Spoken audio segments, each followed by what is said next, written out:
ওই সিংহাসনে আমি কখনো বুঝতে পারবো না। বলে না ভাই, তুই যা কথা দিয়েছিস সে কথা মনে রাখতে হবে। তুই যা, তুই রাজ্য চালা। বলে দাদা আমি পারবো না, ওই সিংহাসন কি আমার? যে রাজ্যে কোনো ছেলে এমন সুযোগ্য পুত্র থাকে পিতার, সেই পিতার রাজ্য রাজা কি সত্যি আমি হতে পারবো? চিন্তা হয় না,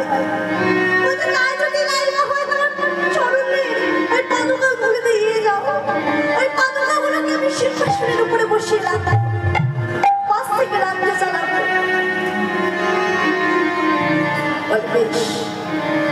সেদিন থেকে ওই ভরত দাদা রামচন্দ্রের পাদুকা দুটোকে সিংহাসনে নিয়ে গিয়ে বসিয়েছিল, আর সিংহাসনে বসিয়ে পাশ থেকে রাজ্য চালাতো।